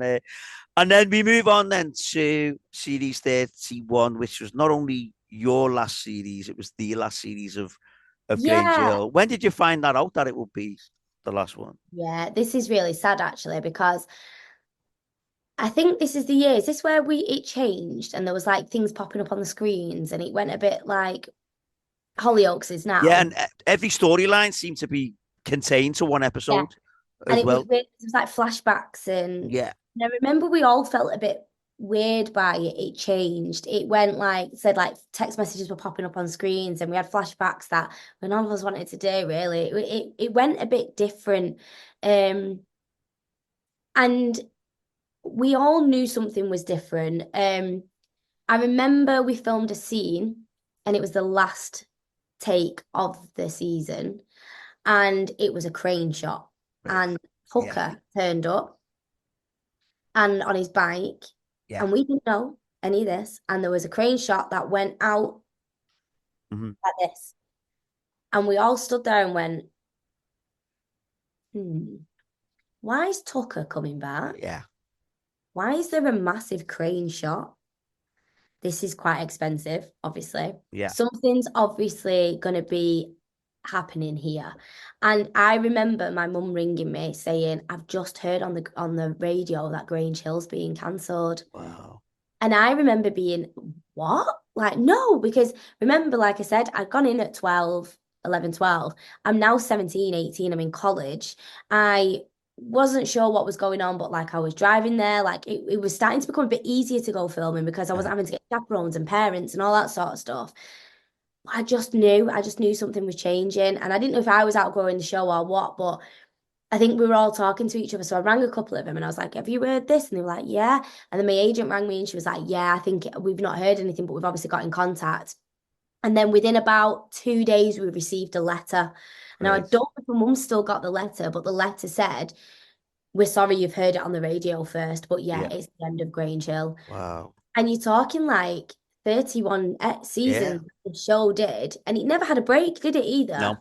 So it went continual for 31 Yeah. years now. Yeah. And I mean, I felt incredibly lucky. My mum says I curse every show I go on because it always heartbeat, life on Mars, like they've all come to an end. The Outpost. And I remember thinking, oh my gosh. And you know what? I think I've still got that script somewhere Wow. because I used to keep them all, and I got to a point where I got rid of them, but I think I kept my first and my last. Yeah. Um, but I knew it was going to end Yeah. on that day I when we think were that filming that what shot. what happened was as well, there was something where children's BBC or Ofcom or something said that children's BBC had to cater for 11-year-olds and under. So if you don't, if you remember, they started bringing in year sixes. Yes, and this is Yeah, changed, and this yeah, is where we all felt a bit strange because Grange Hill always had the six formers. yeah, So like we loved our six formers. Like I yeah. had like Casey Barnfield and like Muin, all them lot, and I loved Casey Barnfield. She was an Uh-huh. amazing. She actually took me to one of the end of year parties, and like I just loved her. Right. Um, and we all loved our six former storylines as well because they did kind of integrate in with the Mm-hmm. younger lot. But then when it kind of went like the year six, like it got very heavy with the year seven Yeah, storylines and it didn't feel right. It always felt like the characters came into themselves in year 9 and 10. yeah, Um, So when it did go quite young in that last year again, it just didn't feel Yeah. like we had the right place. So I know what you're saying where they had to cater for the younger audience, but then it felt like it got cancelled and then Yeah. Waterloo Road Well, I started. think what happened was Phil Redmond said, look, if we've got to cater for younger kids, that's not what Grange Hill was about. Mhm. He said, that's not what I wanted. That's not what I want to make. Yeah. So obviously that was a big factor as well. We will talk about that series because even like I said, every storyline seemed to be self-contained. Every major storyline seemed to be contained to one episode. There was a few things that ran through, like the thing I'm about to mention now, which was on the first day back, Tigger had told Ed that he was going to ask Alison out. But Ed was sort of like telling them not to, but wouldn't say why. And he just kept saying, she might not say yes, she might not like you. And Sammy told Alison that she thought Tigger was going to ask him out, but Alison was just playing it down. And that sort of like it got mentioned sort of every few episodes because there was a cross country one. This is the one where I really first noticed that things had been like self-contained. The lads were having a go slow protests for cross country just to help Alex, basically, so Alex didn't feel like last when he was Yeah. running. Speaking of which, that wouldn't be a problem for you these days, would it? Cross country and running and stuff. No, don't. I don't know what's happened.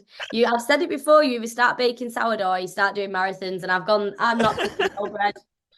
Do you know what? Right, the same thing happened to me about 10 years ago. It's not a bad midlife crisis No, too. it's not. I don't think like there's worse to have. Because for those of you that don't know, Georgia seems to be doing 10Ks every weekend. Oh, every weekend, don't. My toenails are falling off. I can't deal with it. Brilliant, brilliant. No, I had to get that in somewhere there. Like, so Tigger and Ed on this Go Slow protest suggested to run for a little bit just so they could catch up with the girls. And the lads told the girls that they were doing this protest. The girls said they thought it was lovely trying to help Alex out, and it was very brave doing this protest with Mr. McDonald. But then the girls ran off saying the lads were just stupid and were going to get into so much trouble. So Sammy thought that they should tell the lads what they were doing was stupid, but Alison said they wouldn't listen because lads never do. And she had the point, to be honest. But Sammy said that they listened to Alison. Can you remember why she said they would listen to Alison? Honestly, I can see this image in my head. Why would they listen to Alison? I remember going, Mimi, when she said, but I cannot remember. Go on. Because she said that the lads are listening to you because you're pretty and they think they've got a chance with you. Is what she said. Yeah, because didn't she always like, I don't think you've got a chance. Yeah. She's always like that. But Alison didn't like the idea of leading the lads on. But Sammy said lads would do it to them when they were older, so they were just getting in there first. Oh God, there's lots of wise words. It is, yeah. For a program that was now catering for 11-year-olds. Yeah. Yeah. So they didn't bother in the end, but were stopped. They were stopped by some younger kids who said that they were marshals and they needed to give them their names and their phone numbers. I don't know if you remember these two lads. Like one of them was dead tall and blonde, and the other one was dead small and ginger. I can't remember their names, but they were like first years, but obviously, the ginger one acted like he was God's gift, basically. Like, and he said, "You need to give us your names and your phone numbers." So the girls just laughed. Alison just told them to do one, and that way only us Northerners can do like. And then they ran off. Alison then walked to school one day and it's in another episode and told the lads it was a special day. The lads didn't say anything. And then she told them to stop pretending, but they had no idea what she was talking about. Yeah, I remember this. This last season, I don't know if you noticed it, but did you notice we went into a new school, a different building? Right. So that was another thing that made us all think it was going to come to an end as well, because Grange Hill was filmed at a completely different location. Right. So we all kind of had this idea that because Hollyoaks High there, and that was really heavily featured that year in the filming. So because of that reason, they moved us to another building. So that was another thing we felt like we were kind of like moving on. Yeah, and the lads had no idea what's on about until Sammy turned up with a birthday card and a present for her. And the lads were devastated. The lads really were. She asked if they'd forgotten, and Ed's response was, well, nobody's died. So she said she'd remember to forget his birthday. So Alison and Alex then had a bit of a chat about Alex becoming a chef. And she said there was something romantic about a lad who could cook. Oh, don't. This is when we did that flashback. Yeah, I love this one. Which is funny when you were mentioning the birthday cake situation before. It kind of is quite poignant because it comes back later on in our journey with the cake where he was making me a cake. Yeah, he said that, you know, he'd be able to grow his own veg in the school. And then we see with the carrot. Alex's first dream sequence. Oh God, I hate every second of filming that. So Alex was dressed like a farmer. Yeah. Alison was dressed sort of like quite hippie-ish with your straight hair. Yeah. And in the dream, he asked her out and was about to get a reply when he remembered where he was. So the flashback, the dream sequence ended, but he looked like he was about to ask her out for real when she told him he'd make a great TV chef, because TV chefs were massive at the time as well, weren't they? So Alex did make her a birthday cake and then had another dream. Because Alison had mentioned the TV chef, this one was a bit like Bake Off. This is the best thing I've ever tasted. It was a good cake as well. A chocolate cake. Alison's judging the cake. And in the dream, it was Alison who asked Alex out in the dream. And after the dream, Alex then asked Alison to go to his house after school because it was her birthday. And when she asked him what for, he just said it was a surprise. So she said she'd go. But at the same time, Ed and Tigger were playing a trick on Sammy, which left her with ink on her face. Coin. Yeah, the coin. Yeah. And Sammy said she couldn't believe she'd ever fancied Ed. And Alison asked her if that meant that she didn't fancy him anymore. And she said, well, not really. And then they talked about how Alex was the most mature out of all the three lads. And it's all little nuances, little conversations like that build up towards this. Because as he'd forgotten Alison's birthday, Tigger had set about making a video for her, a birthday video. And when he put it together, he was watching it back and he saw something on it that made him angry and go looking for Ed. In the meantime, Alex had made the birthday meal.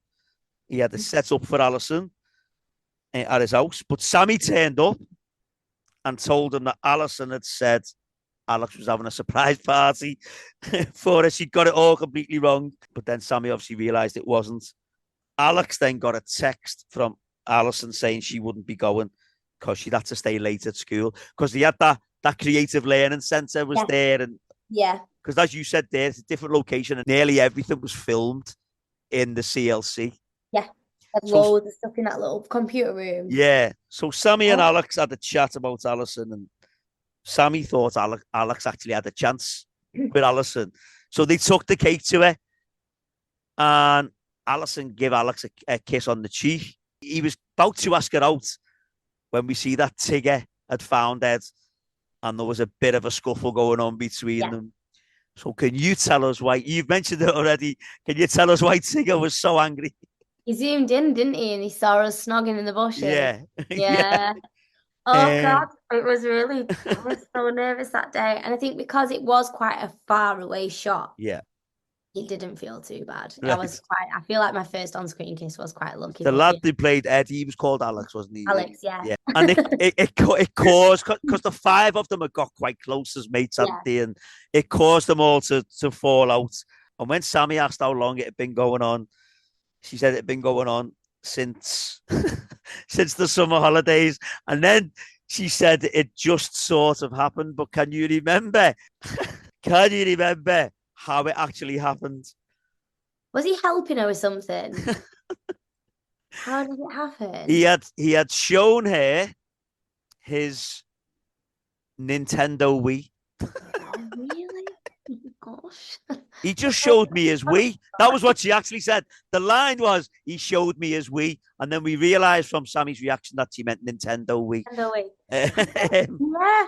I just remember being really confused by that storyline because for so many years it had been Sammy fancied Alex, and Tigger and Alison had this little thing, and then Alex was just her friend. Alex was just friends, and we all knew Alex had a soft spot for Alison. Everybody knew that, but I just don't think it just all got very muddled. It was crazy.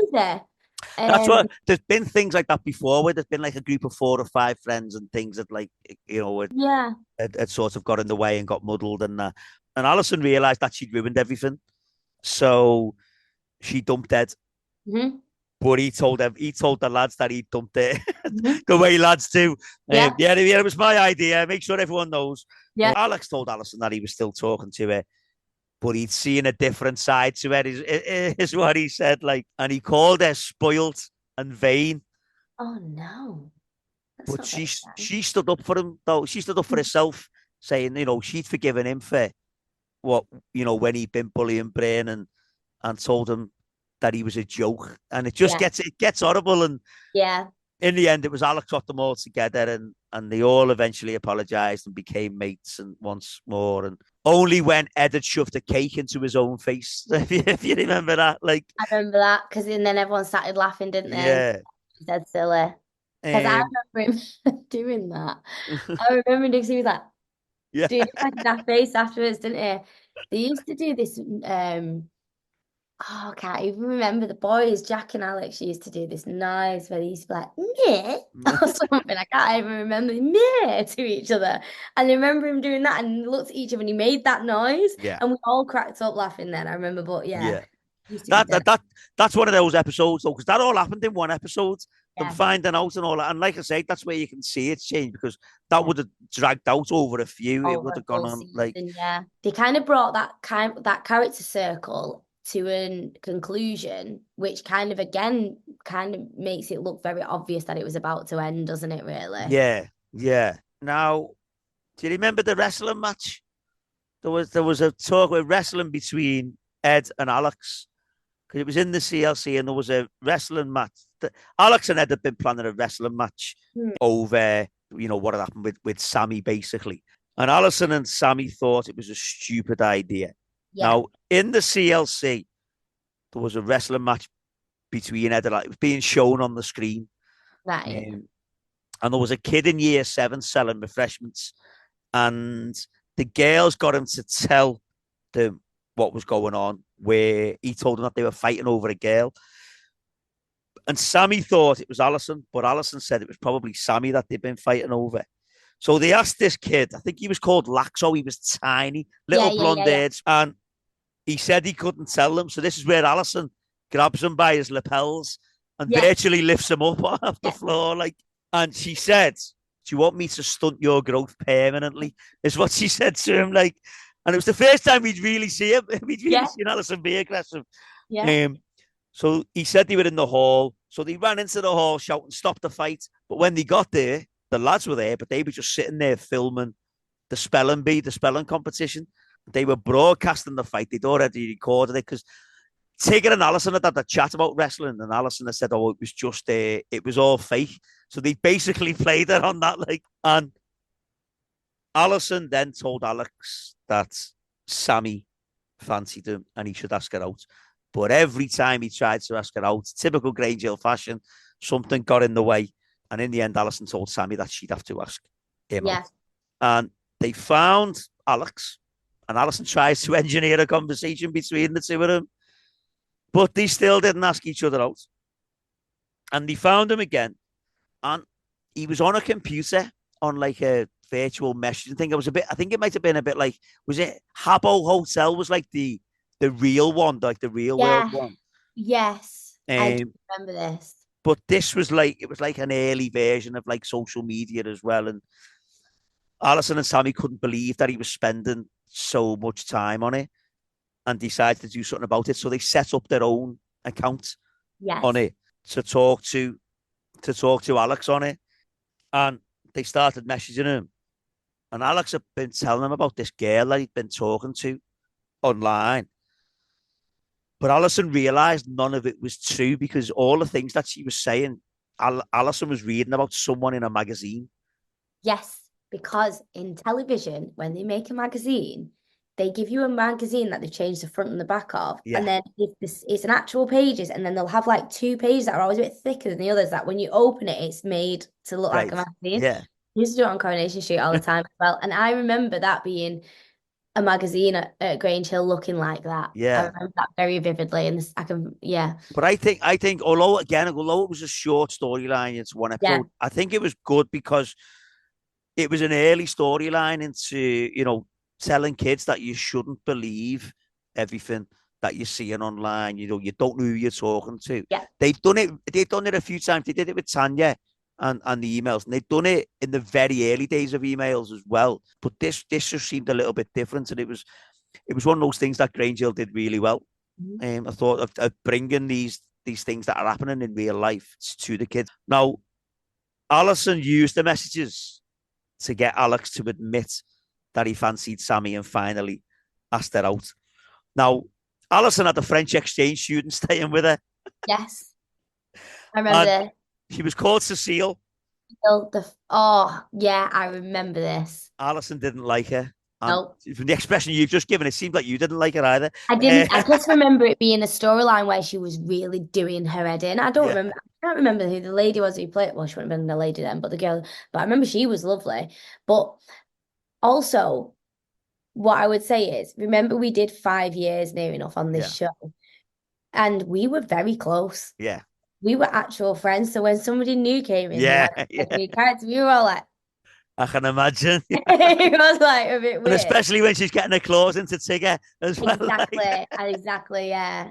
Yeah. So obviously that happened with Tigger and Cecile, and they heard them talking. They were just saying about how much he changed because of her, and they were like, Tigger and Cecile told them off for talking Mhm. about him, but Alison and you agreed they needed to do something to fix it. And when they tried talking to him, he told them what he called home truths and how Alison was all me, and that they were all dragging him down. But later on in that episode, Tigger banged his head. He got up and he walked into the school, and everyone was acting and everyone was dressed differently. And can you remember who Alison was dressed as? I do because I remember being really upset by it. I was really, really upset. I remember crying after I had the makeup on. I Really? was dressed as Ugly Betty, weren't I? You were ugly, Betty, yeah. Because they put this like monobrow on me, which I already have anyway, and have to get waxed, which is really sad. And you getting waxed, I went into work and they put this fluff on my eyebrows, did on my teeth as Yeah. well, backcombed all my hair, and I just felt so embarrassed. I'd be like, why? So yeah, So, that's it. the show must go on, Georgia.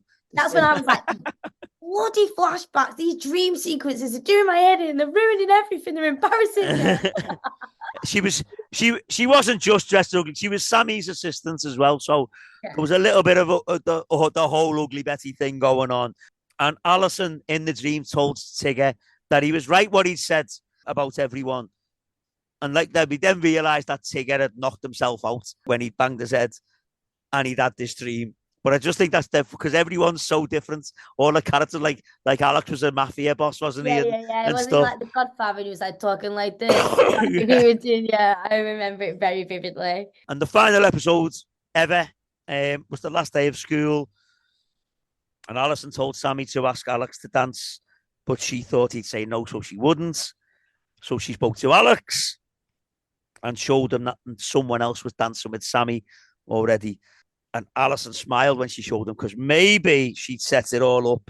I think Alison had set everything up for this one because eventually when Alex went over, he was about to ask her out, but was interrupted by something.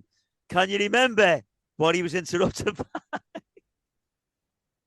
It's quite a vital thing in the last ever episode. Was it not Tucker coming in? No, there was a bomb Oh, scare. bomb scare. That was it. I was going to say something to do with a bomb. There was a bomb scare. For some reason, I remember being part of that, but then not the rest of it. Yeah, yeah.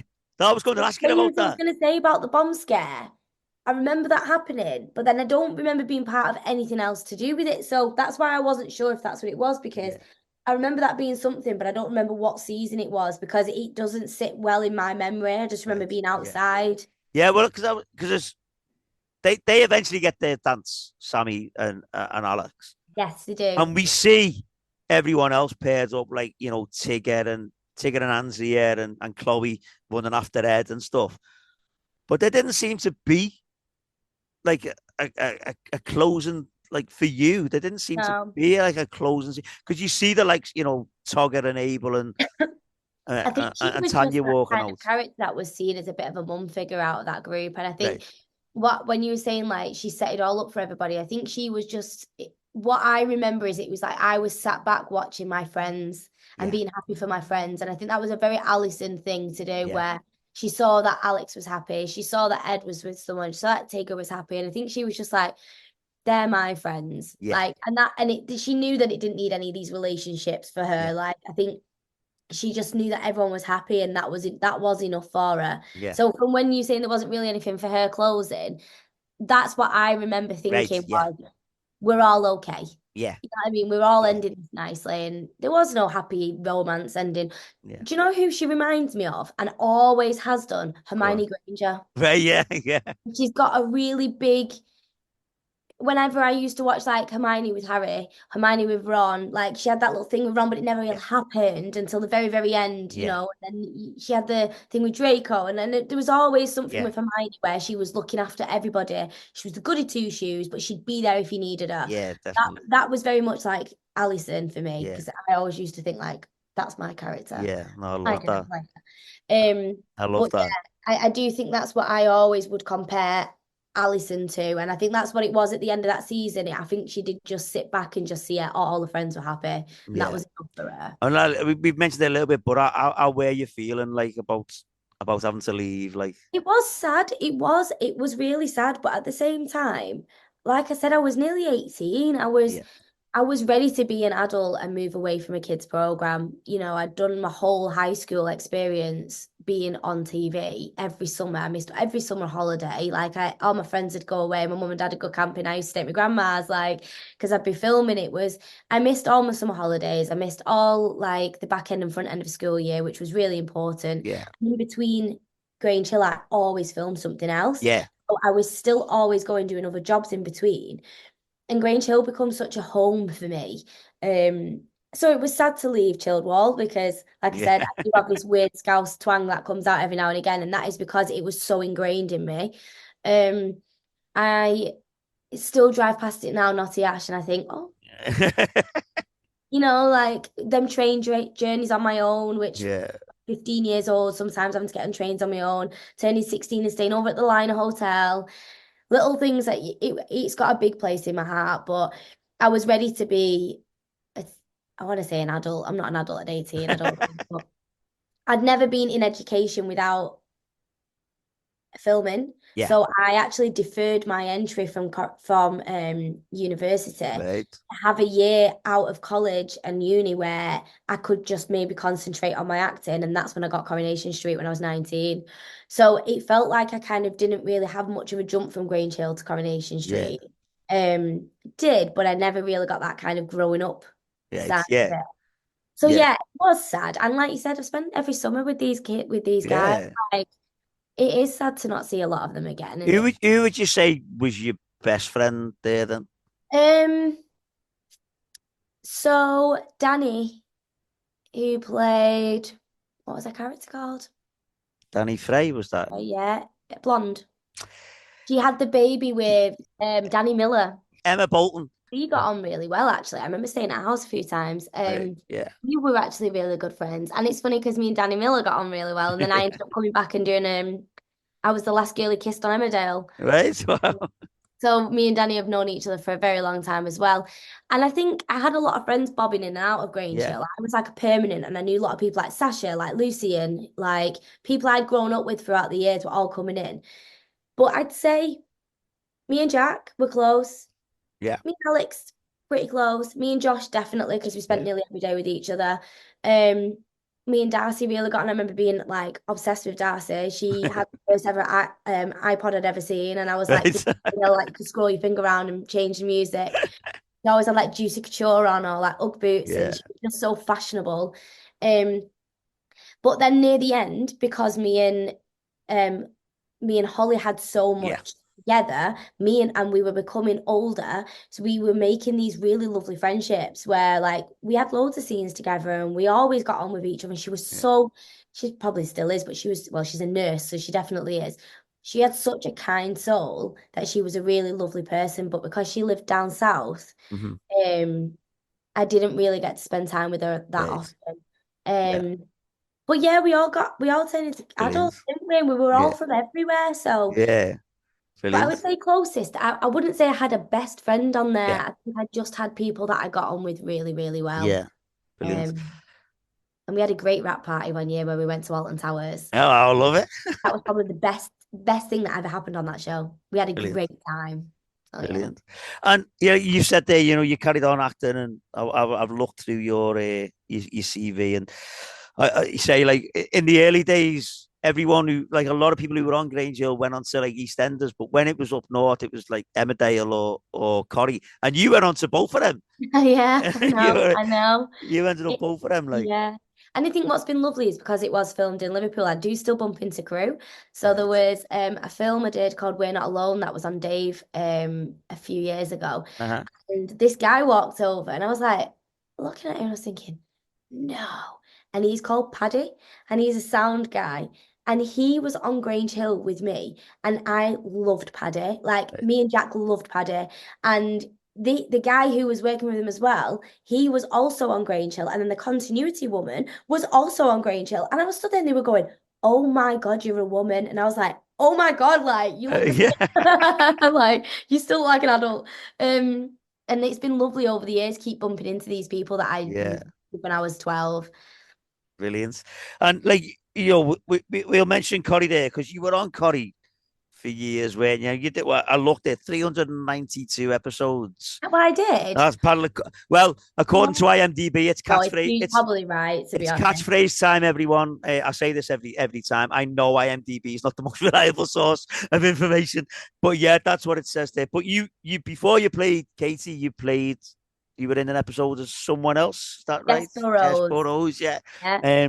But I mean, that must have been great, being from up here and going on to Corrie, like that must have been like I think tremendous. I remember turning around to my mum because I got that casting. And like I said, I'd been for Sian, Sasha's part, and I didn't Uh, get that one. And then I got Jess Burrows. So I went in and did one episode where I was looking around the Platt's house and David like shooed me off from mm, it. And then there's usually this rule on like soaps where you don't come back within a year because your character can't, people need to forget about you yeah, before you come back. And this was 6 months later, I went in for Katie. And I remember the casting director being like, oh, you've just done this. And I was like, yeah. And I was thinking in my head, I need to just go, like, there's no point. And then I got the part and it yeah, was crazy. And I think, like, I remember sitting with my mum and saying, how am I 19 years old and I've appeared on two of the biggest, most like popular things yeah. that you could have in the UK? Like, Grange Hill as a child is like the epitome of children's TV. It was Mhm. like the biggest one that's probably ever gone on and still talked about now. And the theme tune, it follows me round life. Like I hear it all the time. And I was in it when both got used as well, Yeah, so the old and the new. So it gets used, it's weird. yeah, And then Coronation Street is just such a legendary show that I grew up watching with my mum and dad as well. So yeah, I think I do feel quite lucky. Like this is yeah. England as well. Like This is England, yeah. I've done such amazing stuff, and I do have days where I think, you know what, completed it, Yeah, completed yeah. it. Now, your character was killed off screen, Yes. but whose decision was it for you to leave first time? Was it your decision or their decision on Corrie? Yeah, so I'd kind of done about what I'd done like 5 years on there or near enough anyway. And I was ready. I felt like Katie was a bit stuck. Right. She had done a lot early being on Hmm. that show, played a 16-year-old. I mean, I was 19, so I was way above age with Katie anyway. Hmm. And I feel like after the baby situation, she did get a little bit stuck. So I was ready, and I did say to Yeah, my agent, like, maybe it's a conversation we need to have, but we'll see. yeah. And I did sign a year. I was about to stay for a year, and we had decided that was my last year. But then they said, look, we have a storyline that'll be completed within 6 months. Because they have these contracts where you can leave in a year, but they can kind of drop it after six Right. months. It's called an option. So they have like 6 months options for them. And I was like, that's fine.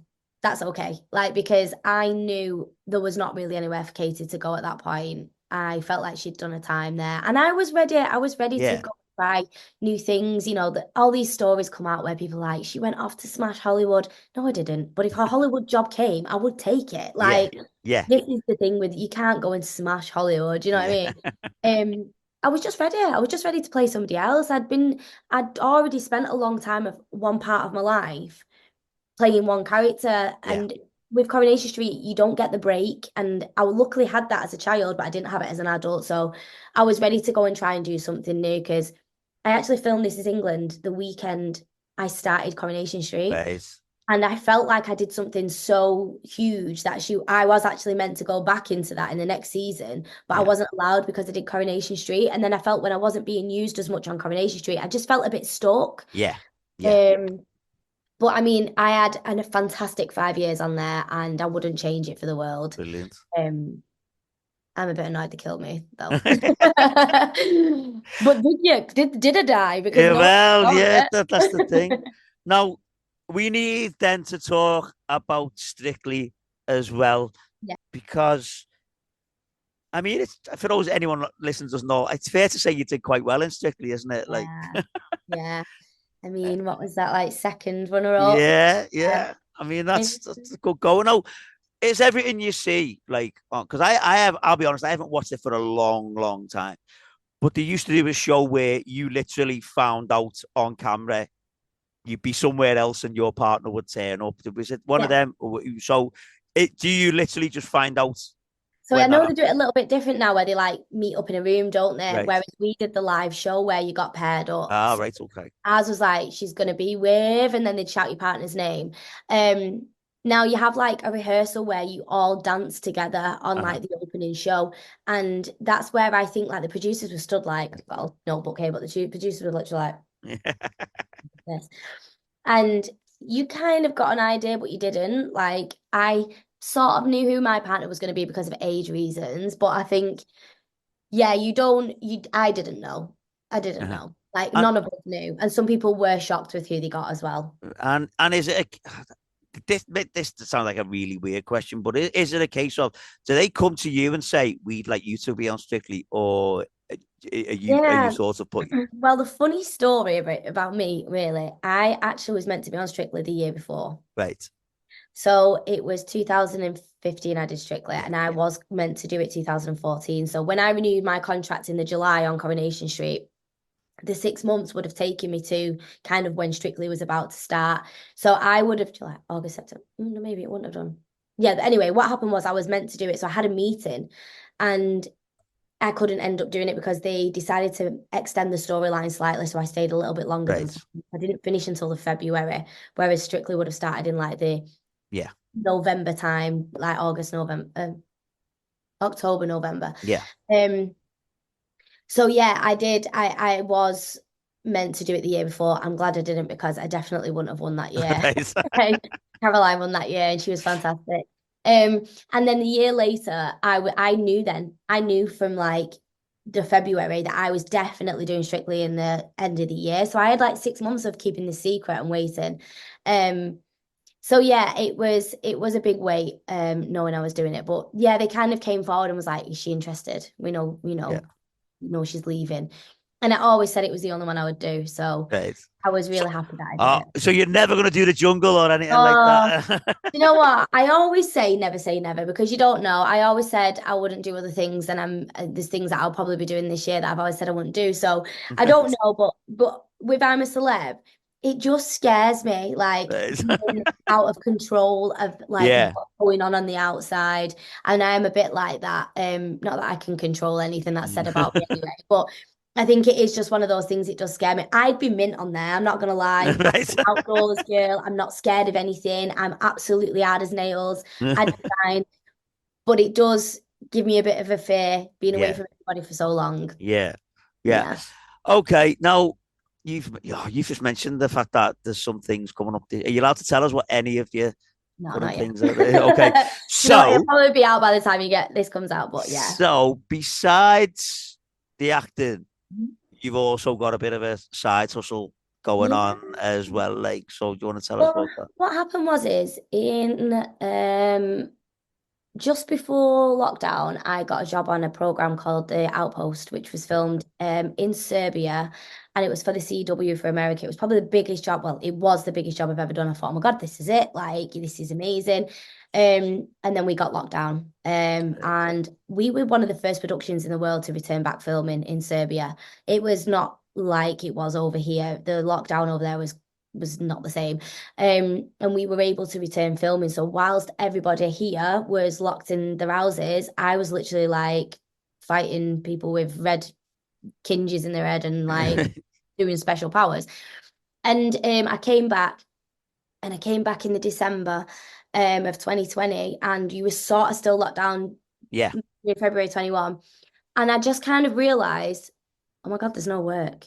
yeah, No work. And what happened was is we were already filming and we were allowed to go back filming, but everything that got stopped filming in the UK then got put on a back burner. And then there was a backlog of what was about to start filming, and it just caused this absolute like delay in anything coming out. yeah. So anybody who did manage to go back filming in 2021 was somebody who was already probably filming in 2020. Right, And then everything behind that took 4 years to come out. Then we had the writer's strikes. It's just been a nightmare. And that's why this has been the quietest I've ever been in my life. right. And I think a lot of actors around the world will say the exact same. But I came back from lockdown from Serbia, and I saw how hard everybody was finding this like lack of work and lack of creativity. And I saw my friends really struggle throughout lockdown. And I remember thinking, like, gosh, I spend so much time at home waiting around for people to answer the phone or finish working, because I go off and film in big bursts or go off and Yeah, do a play in a big burst. And then I come back and have loads of time off. And maybe that's why I'm struggling. I struggle sometimes with my anxiety. So I was speaking to my friend. She said, why don't you just do like a nail course and do something really random? So I did it and then realized I was actually randomly really good at it. And it just like snowballed. And then I wanted to work in this at my friend's salon, and then I got like busy, and then I moved on. And this has kept me busy every single day. It gives me a reason to get up every single day. I get to meet so many different people and characters, and it's like character research, all these different people. And I think it's given me, for the first time in my life, a time for me to know who I am. yeah, Since I was 8, and especially since I was 12, I've hidden behind characters. I've yeah, always been Alison. I've always been this person. I've always been Katie. I've always been Georgia May Foote. And I yeah, think to finally sit and have someone talk to me as Georgia, yeah, as not this character, not this girl on Instagram or not this actress, it was so heartwarming for me. And I'd say it's taken me to about the age of 34 to realize who I am. And I put that all through doing nails. brilliant. That's why it's got a big place in my heart, and that's why I continue to do it on a day, like every single day. And it's great because I'm my own boss. So if I get an Yeah, acting job, they all have to wait. yeah. Now, this might be difficult for you to talk about, but obviously with that job, you've recently had sort of like a major disaster Mm. with it. You already So talk about it. yeah. So I basically left a salon a few years ago and decided to go into my own studio. So I Mhm. didn't, I could work whatever hours I wanted. And I found that a lot of places, a lot of nail technicians and beauticians in the area were working from a storage world unit. So like, you self-store sort of things like Yeah. that. Um, and it's weird because I'm used to like in a storage unit, and I'm like, yeah, but around the edges were offices. So Right. I had my own studio. I could go in 7 days a week. I work whenever I wanted, and it worked perfect. Because like, if I couldn't do someone on Friday because I had to go to London to do a voiceover, I'd just go in and do them on Sunday. It Uh-huh. didn't really matter to me. It was perfect. And I just had a girl move in with me who did eyebrows, and I was in work. And I'm like this, filing away, going on about life issues like you do. And the fire alarm goes off. So I'm like, oh, what's going on here? So pop my head out, and a few of the other girls down the corridor did. And I said, is anybody going? Because they go off quite a lot, these Yeah. alarms. Obviously, in a storage unit, there's constant, it's so safe. You're behind fob doors, all, everywhere. I said, oh, I'll leave my door open anyway, just in case she comes. Next thing, bang, bang, bang, get out quick, there's real fire. So we were like, Wow. what? So I've ran downstairs with my client, got out of the building, and it's on fire. There's me thinking, well, I'll be back to do tomorrow. Don't worry. Like, hopefully they'll put it out and it's fine. Within 2 hours, the whole building was alight. Wow. And yeah, the whole thing has burnt down. The whole thing. So Wow. we weren't allowed back in there. Nothing's been salvaged. Um, the whole like 4 years worth of products and stock and everything. And for us, we can't get back to work without that stuff. Yeah. It's thousands of pounds of stuff. Like you Yeah. can't go and buy it. So yeah, as you asked said earlier, I did start a fundraiser. Uh-huh. And it'll probably be done by the end of the week. But to try and raise some money for these ladies to help us get back on our feet and build our stock back up again that we've lost. And it's just passed over the £12,000 mark. So Wow. I'm really happy. It makes me very emotional to speak about it. But I Yeah. think for me, I just know that this is a lot of women's own, like their only income. I'm lucky that I still do my voiceovers and I do Yeah. have jobs coming in. So, but at the same time, like I lost a lot of money in that business, in that Yeah. fire. But people stored their personal items in there and people Yeah. have lost entire homes worth of stuff Yeah. and things that can't be replaced. So it's hard when you step back and look at it as a whole. It's a very, very sad time. But Yeah. seeing people come together is exactly why I do nails because Yeah. it's a really beautiful thing to see. Yeah. I mean, because I know people were saying, well, insurance and all that, but like that's Yeah, how long down the line's that going to come in? You know what exactly. I And that's the mean? thing. People, there's people saying, they've lost thousands of pounds worth of stuff and they're getting offered like 600 quid from their Yeah. insurance companies. Like it doesn't cover the bills. And, No. there's people who didn't have insurance because why would you even think of that in a locked, secure Yeah. unit? Like one floor up, you didn't think you were going to get robbed and you most certainly didn't think your building was going to burn Hmm. down. So, it's a bit unfair. In hindsight, Yeah. it's a Yeah. wonderful thing. Hindsight is a wonderful thing, but people Yeah. don't always go down that No. route and do those things. So you have to kind of sometimes just step back and go, people make mistakes Yeah. and we have to learn from it. But that doesn't mean you can't help people and be No. kind. No. Not at all. Not at all. Okay. Well, Georgia, we are sort of coming towards the end Yeah. of the interview, and I've got the same few questions that I always ask Okay. everyone at the end of every episode, and they're all Grange Hill related. Yeah. So, over the last couple of years, there's been talk in the press of a Grange Hill movie in the works. Phil Redmond's apparently written it. I think it's just a big problem of funding. We haven't heard anything for a while. Mhm. But what do you think of the idea of a Grange Hill movie? I think it would be fantastic, but I feel like how would it work? Yeah, Because we're all older now. yeah, So what would it be like? A big like Waterloo Road? Because I yeah. feel like that's a Grange Hill reunion anyway.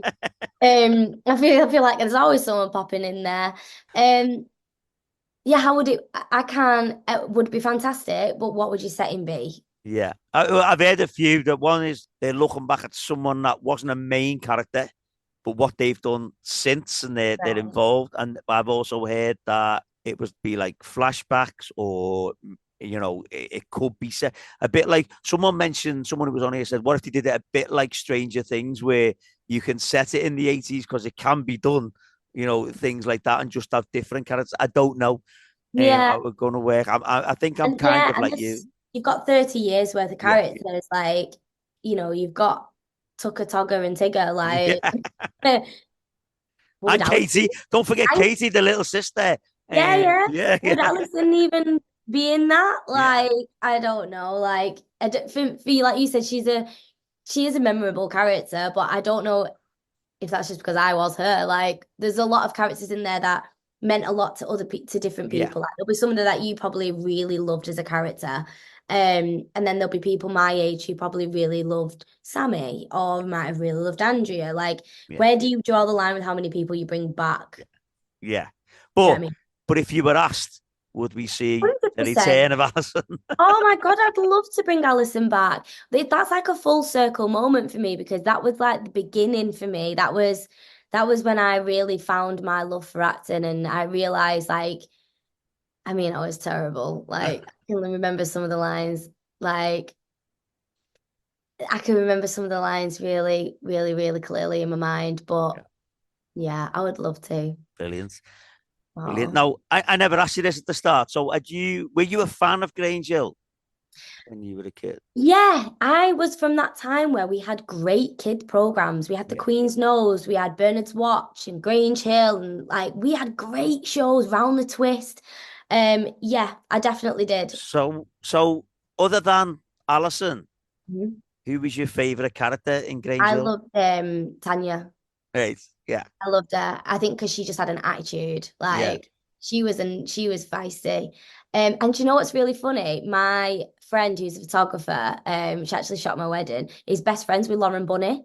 Wow, really? So I Wow. see her all the time pop up on this girl's posts, and I always think, God, that's Yeah. really Yeah. weird. I love Tugger because again, he was just the cheeky, proper scouse lad. Yeah. Um, but yeah, I was the one who I watched kind of the years above me. So anyone from kind of the sixth form year Yeah. were the ones that I watched. So I loved all them lot. Yeah. Yeah. And I know you're auditioning for someone else. If you couldn't have played Alison, which other character would you like to have played then? Probably Andrea. Right. I liked her because she wasn't the one being thingy, but she was kind of the sidekick who also had a bit of an attitude. And I Yeah. used to just love Darcy so much. I used to just think she was the coolest person Brilliant. ever. So I would have loved to have played her character. Brilliant. And so the final question, Georgia, is why do you think there's still such affection for Grange Hill? I think it was real. Hmm. I think it was very real. And I think you grew up with the whole like, just don't do it sort of Yeah. stuff. We grew up with the bullying storylines, which were really, really heavy when I was in it. And I just think there were real storylines in Grange Hill that made it something you could kind of relate to. And the characters weren't always like caricatured either. Mm. So they weren't, I mean, Alison, I think Alison was probably the most caricatured one in my year with the big hair, the bows, Yeah. the socks, the bag. I had a lot of really obvious things that made me a character, Hmm. whereas Alex just wasn't. Like, you know, Tigger was just you was just a lad. Like Yeah. they weren't all over the top with big bows No. or the lads went in trackies and I don't know. I just think they kept it really real and you all had your favorite person. Yeah. I think that's just what made it really homely. And it was fun. Yeah. It was fun, but it was hard hitting at the same time. That's what, like Coronation Street is the Yeah. exact same. It's got its fun and its light side, but it's also got its very, very serious side. And that's Yeah. why for me, it is the best soap because it's not all doom and gloom all the time. Yeah. And kids' programs need to be fun, but Yeah, also definitely. need to teach kids things. And I think that's why he did so well. Definitely. Well, Georgia, thank you so much Thank for coming you. on. It's been great. I'm not gonna lie. If you're still listening, this has been an epic episode. I Oh, think how we're, was it? We beat Josh. yeah, yeah, possibly, maybe not. I think Josh might still have the longest one, but Oh, we're up there. It's approaching 2 hours, like so. oh, This has been a great, but it's been brilliant talking to you, and hearing your experiences, not just from Grange Hill, but from the industry as a whole. Like it's been great talking to you. So thank you so much for coming thanks on. for having me and thanks for jogging my memory as well because it's been what 22 years Yeah. like it's been a long time so I really appreciate that it's been Oh, nice to go down memory lane. no, not at all. It's been brilliant, brilliant speaking to you. And to anyone that's listening, I'll speak to you next time. Cheers. Thanks. Bye Bye. bye.